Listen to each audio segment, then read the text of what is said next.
Katie Fladel yang baru saja menginjak usia 18 tahun melacak kedua orang tua kandungnya yang tidak pernah ia temui sejak bayi. Dan pada tahun itu juga, pada 2016, ia akhirnya bertemu dengan keduanya. Dengan segera, Katie memutuskan untuk pindah dan tinggal dengan mereka, meninggalkan keluarga angkatnya. Katie pun sering menghabiskan waktu bersama dengan ayah kandungnya yang kala itu menganggur. Setelah perceraian kedua orang tua kandungnya tersebut pada tahun berikutnya, Katie lebih memilih untuk tinggal bersama ayahnya Stephen Pladel, dan keduanya memulai hubungan yang terlarang.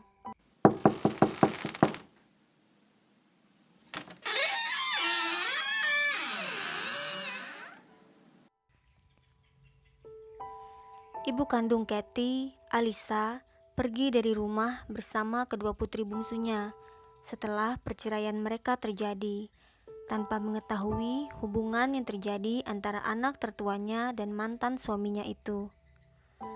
Pada September 2017, Bennett, putra dari hasil hubungan terlarang antara Katie dan Stephen, lahir.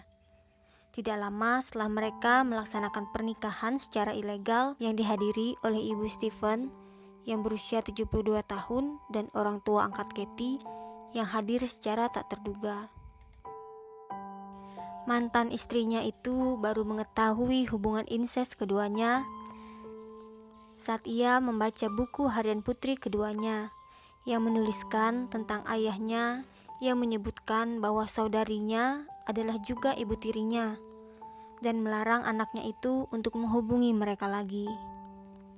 Terkejut atas apa yang diketahuinya, segera ia meminta perintah perlindungan yang melarang Stephen menghubunginya dan putri mereka, yang selanjutnya memicu penyelidikan polisi.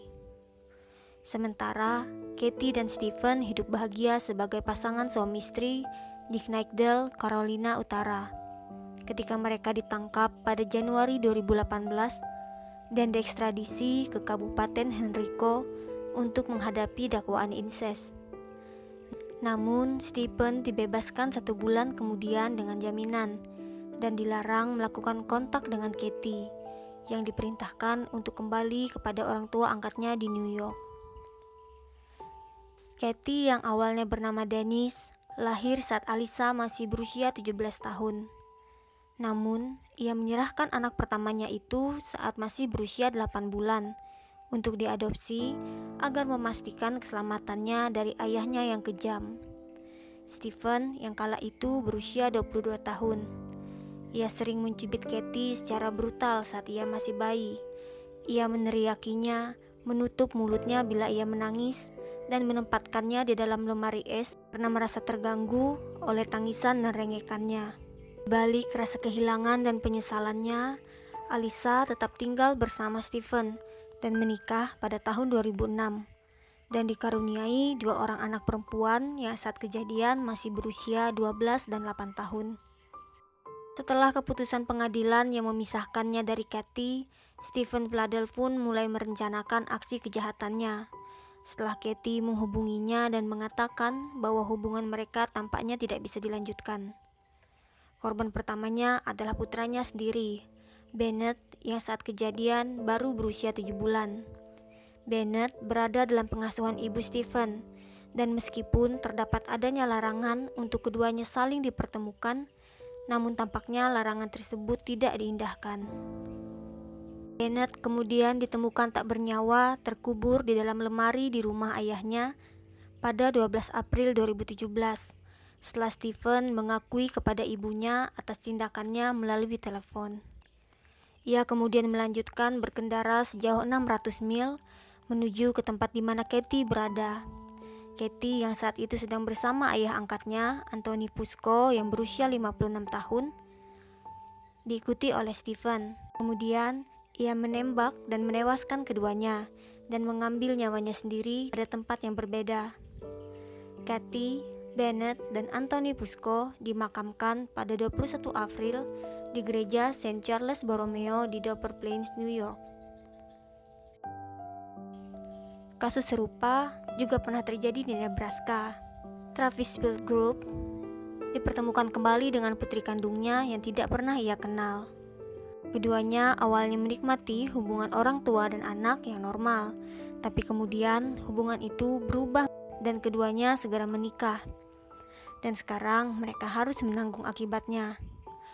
Travis yang berusia 40 tahun dari St. Paul, Nebraska, dijatuhi hukuman 2 tahun penjara pada 30 Mei 2019 dan larangan untuk melakukan kontak atas kejahatan insest dengan putrinya Samantha Kersner yang baru berusia 20 tahun. Menurut laporan Samantha kepada polisi, ia dan Travis pertama kali terhubung kira-kira 3 tahun sebelumnya. Saat Samantha yang kala itu baru berusia 17 tahun, meminta ibunya untuk menghubungkannya dengan ayah kandungnya yang tidak pernah ia kenal. Sang ibu pun mengatur pertemuan antara Samantha dan Travis, dan segera mereka menjalin hubungan ayah dan anak. Meskipun Samantha masih belum mau mengakui kapan hubungan tidak senonoh mereka dimulai, namun keduanya mengakui bahwa hubungan mereka bersifat romantis dan seksual. Dan hubungan mereka pun diresmikan dalam pernikahan yang dilaksanakan pada 1 Oktober di tahun 2018.